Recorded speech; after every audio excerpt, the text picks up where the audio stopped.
Shalom, salam damai, berkah dalam. Perikop untuk hari ini dari bab 25 ayat 1 sampai 13 dengan judul Gadis-gadis yang bijaksana dan gadis-gadis yang bodoh.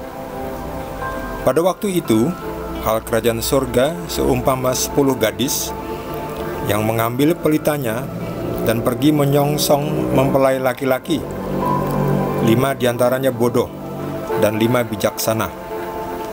Gadis-gadis yang bodoh itu membawa pelitanya tetapi tidak membawa minyak, sedangkan gadis-gadis yang bijaksana itu membawa pelitanya dan juga minyak dalam buli-buli mereka.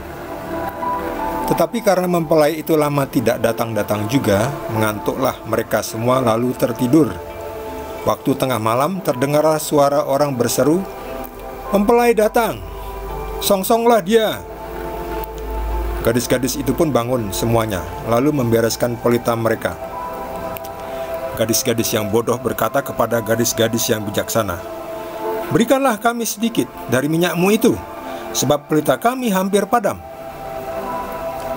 Tetapi jawab gadis-gadis yang bijaksana itu, "Tidak, nanti tidak cukup untuk kami dan untuk kamu. Lebih baik kamu pergi kepada penjual minyak dan beli di situ." Akan tetapi, waktu mereka sedang pergi untuk membelinya, datanglah mempelai itu dan mereka yang telah siap sedia masuk bersama-sama dengan dia ke ruang perjamuan kawin, lalu pintu ditutup. Kemudian datang juga gadis-gadis yang lain itu dan berkata, "Tuan, Tuan, bukakanlah kami pintu." Tetapi ia menjawab, "Aku berkata kepadamu, sesungguhnya aku tidak mengenal kamu. Karena itu berjaga-jagalah, sebab kamu tidak tahu akan hari maupun akan saatnya." Demikianlah sabda Tuhan. Dari perikop ini kita bisa mengambil poin. Pertama, dalam hidup ini selalu ada orang yang bijak dan orang yang bodoh. Jadi kadang kita juga pernah menjadi orang bodoh ya. Semua orang tuh ketika tidak tahu apa-apa itu jadi mulai dari yang bodoh. Tetapi kita belajar.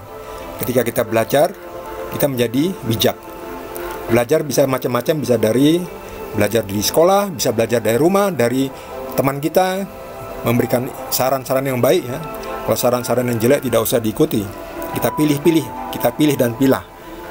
Saran yang baik kita ikuti. Itulah kita belajar. Kita menjadi pintar. Maka kita saring supaya kita menjadi orang yang bijak. Dan orang yang bijak dan bodoh itu dua-duanya bisa capek ketika menghadapi hidup ini. Semuanya bisa merasa terbeban berat ya. Orang yang bijak juga merasa, aduh, hidup ini bebannya berat sekali ya. Penderitaan saya tidak habis-habisnya. Orang bodoh juga seperti itu. Mereka merasa hidup mereka juga sulit. Beban hidup mereka berat. Perjuangan hidup mereka begitu keras. Nah, tapi kita tidak boleh karena letih, karena beban hidup yang berat, lalu kita lalai, kita abai, kita lengah. Hati-hati. Sebab ketika kita menghadap Tuhan, itu kita tidak boleh tangan kosong ya, harus membawa bekal. Dan pernah ada perikop yang sebelumnya itu bahwa menghadap Tuhan semuanya diundang, tetapi Tuhan datang dan melihat, kok kamu tidak memakai pakaian pesta, akhirnya diusir. Nah, pakaian pesta itu adalah kesucian.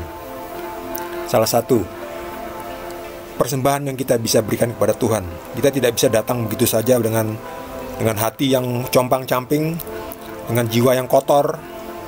Tidak layak kita menghadap Tuhan. Nah, kita datang juga membawa iman. Yesus kan pernah datang. Adakah iman di dalam bumi, di atas bumi ketika anak manusia datang? Kita harus bertobat.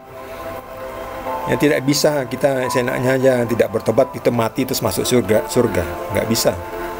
Kita harus berbuat kasih sebagai bukti bahwa kita mengasihi Tuhan juga dengan mengasihi sesama. Ini semua adalah bekal. Jadi ketika kita bersiap-siap menghadap Tuhan, kita harus membawa bekal. Nah, ini diibaratkan sebagai sebuah pundi-pundi minyak ini. Pundi-pundi minyak inilah bekal. supaya nyala terang jiwa kita tetap menyala, supaya nanti kita bisa pada waktunya ketika Tuhan datang, kita bisa langsung masuk ke dalam pesta perkawinan. Jadi kita tidak boleh menunda. Jangan kita menunda-nunda bertobat. Jangan kita menunda-nunda berbuat kasih. Ketika ada kesempatan dan kita bisa, lakukan. Ya, kita berbuat kasih itu apa saja ya. Tidak mesti memberi duit, tidak mesti memberi tenaga. Bisa juga dengan input, saran. Ya, saran kan tidak pakai tenaga. Ya pakai tenaga lah, tenaga ngomongnya. Kalau kita punya tenaga fit, kita bisa membantu, misalnya bantu ngangkat-ngangkat barang. Ya, kerja bakti bisa kita bantu ngangkat-ngangkat pohon, ngangkat-ngangkat sampah, itu kontribusi tenaga. Apapun lah, apapun yang bisa kita kontribusi. Jadi kita tidak hanya maunya dilayani, tapi kita harus melayani juga. Itu namanya kontribusi. Itulah perbuatan kasih. Selain bertobat tadi ya, setelah bertobat kita salah, kita bertobat. Setiap hari kita mungkin melakukan kesalahan ya, setiap hari kita bertobat.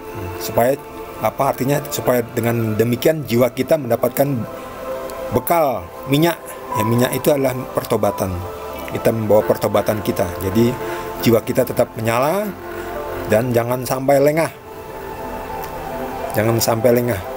Jangan tertidur, capek tapi kita tidak siap-siap, kita melupakan apa yang jiwa kita butuhkan, yaitu tadi ini jiwa kita harus dalam keadaan suci, dalam pertobatan dan memiliki iman kepada Yesus, dan juga perbuatan kasih ini adalah sangat diperlukan.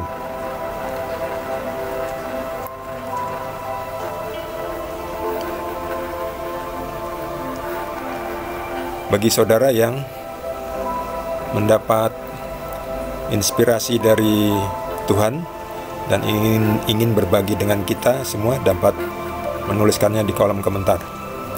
Bagi yang belum subscribe, jangan lupa di subscribe dan juga di like. Kita jumpa lagi di perikop berikutnya. Tuhan Yesus berkati kita semua.